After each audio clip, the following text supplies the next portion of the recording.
and how we try and connect it to things that seem to be fading in India, basically this whole way of life that was much more prevalent when I was a kid, where everything was organic, everything was sustainable, and anyway, we were a socialist country, so there was very little that could come in by way of import.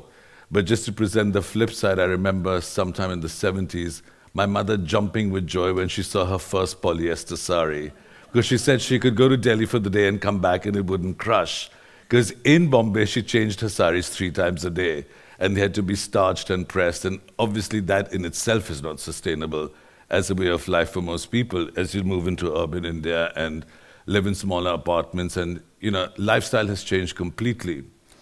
But at that point, everything was organic, and then it slowly moved into, with the opening up, 2 things happened. One was, there was this incredible desire to have things from abroad that Indians felt deprived of just because we were cut off for so long.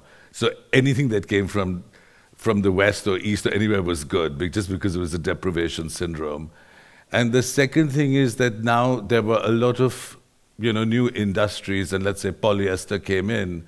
And my sister, who was at Stanford, was doing a study on disarticulated economies, where she had gone up to Maheshwar, which is a region in the central India, where they weave a beautiful textile called the Maheshwari. And it was ironically an American woman, Sally Holker, who was leading this movement. And they found that slowly over these few years, all the weavers who were women had now switched to polyester saris. And so the economy had become disarticulated because they no longer engaged with what they were weaving, and they sat in their shiny polyester, which they loved because A, it went for 500 wears, it shone like silk, it was cheaper than cotton, and it was wash and wear. I mean, you just washed it, it hung it, you didn't have to press it. And at that time, as part of the same thing that even we were going through, it was shiny and new, and it kept that shine, which only silk had. So it had this value. I mean, people didn't know that you'd get a rash in summer, or there were other consequences to wearing it. So this really was a metaphor for what was happening all over. When we started the fashion movement, I actually went around India and we worked with artisans that we hadn't been exposed to growing up, and saw incredible things that were either dying or, where many people, I mean, from you to, Martan Singh, to the festivals of India, to Seva, were in their own way reviving, A, to give people a voice, to give women jobs, to make them feel involved. Fab India has done a great job. And through that, we learned this. And then I started to see that there was something much more than just embroideries and, dyeing and, block printing. It was the way Indians wore things, and that's what's going. Today, when you go to Kutch, you see the last vestiges of the older men in their kedus and their beautiful dhotis. I mean, we didn't have a structured tradition. We had a tradition of draping. So whether it was a turban or a lungi or a shawl, there was very little that was structured. And, me and the thinnest person in this room, and Vanashi, we could all share the same pajama because it's that big on a drawstring. And, then you just wrapped up on things. And I began to think that that would be the biggest tragedy if we lost that beautiful sense of drape that's so particularly Indian. And now even when people wear saris, they have to get someone to pleat it and put one pin, and it's lost its sensuality. The irony about these things which contributed to sustainability was that if 3 women walk into the same room in the same dress, as they sometimes do in Delhi, they have a crisis, because they look the same. But if 3 women wear this identical sari, they look completely different. So no one cared who had what. It's just how it molded and draped on your body and what it became.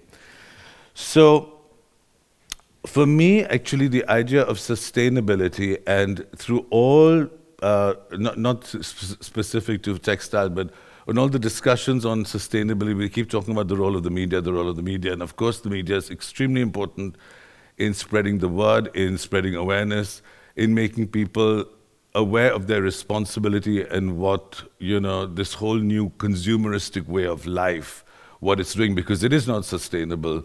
And it just makes people want more, cheaper, more, and the cheaper results in production, things that are not eco-friendly or people-friendly, and doesn't care what it does to the environment.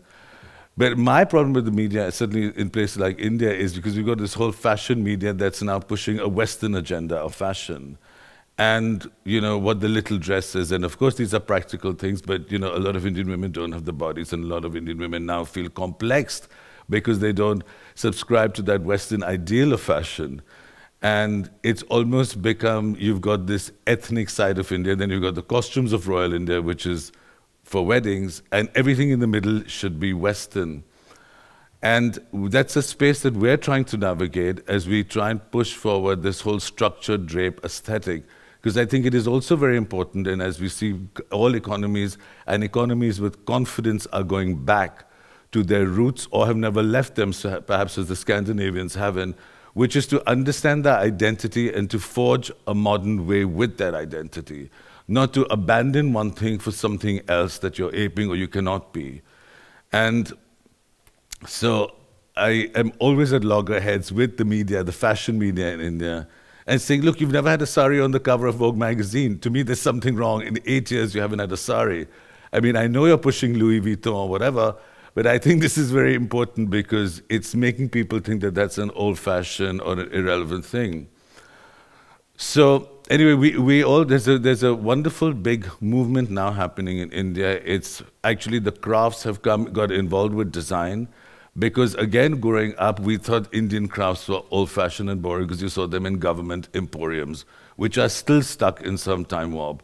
But now that the whole design community, whether it's from textiles to fashion to home to ceramics, there's a fantastic revival and a renaissance going on. And I think that with all great economies in the world, I think if you stick with your culture and are true to it, while you adapt, of course, to the change of your lifestyle, then to me, that integrity makes for sustainability. Thank you.